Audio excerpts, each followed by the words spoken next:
Finally বন্ধুরা কৃষ্ণ সাজার পরিকল্পনা চলছে। আজ দোল পূর্ণিমা, সেই দোল পূর্ণিমা উপলক্ষে বসন্ত উৎসব, সেই বসন্ত উৎসবের ফাইনাল লুক স্টার্ট হয়ে গেছে। এই যে রিমা রেডি করে নিচ্ছে। রীতম আবাগের সাজ হচ্ছে আজকে কৃষ্ণ, সেই কৃষ্ণর বেশ চলছে। সেই কৃষ্ণর বেশ প্রায় শেষের দিকে। আমরা খুব সকালে আজকে ঘুম থেকে উঠে পড়েছি, খুব সকাল সকাল ভোর 5টার সময় উঠে রেডি হয়ে রান্না বান্না খাওয়া দাওয়া প্লাস রেডি হওয়া। এক্ষুনি 9টা সাড়ে 9টার মধ্যে আমরা এখান থেকে বেরিয়ে যাচ্ছি। 10টা সাড়ে 10টার মধ্যে প্রোগ্রাম আছে। এখান থেকে প্রায় 1 ঘন্টা আমাদেরকে যেতে হবে। 1 ঘন্টা যাওয়ার পর বেলাগবা বলে একটা জায়গা আছে, সেই জায়গাতে আমাদের অনুষ্ঠান আজকের। কালকে সন্ধ্যাবেলা ওখানে ছিলাম, কারণ ওখানে নাচের ফাইনাল প্র্যাকটিস চলছিল।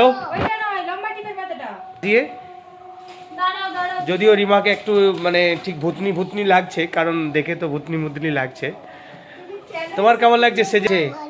ভালো লাগছে। ব্লগটা তৈরি করে নিচ্ছি। আজকে সকাল সকাল উঠেই আবার যাব, সেখানে নাচের ব্লগ হবে। তারপরে কত কি সারাদিন গাজলডো বাজাবো, খাওয়া দাওয়া ঘোরা সব কিছু মিলিয়ে আজকে ফুল ভিডিওটা তোমরা দেখতে থাকো। Bye bye, tata.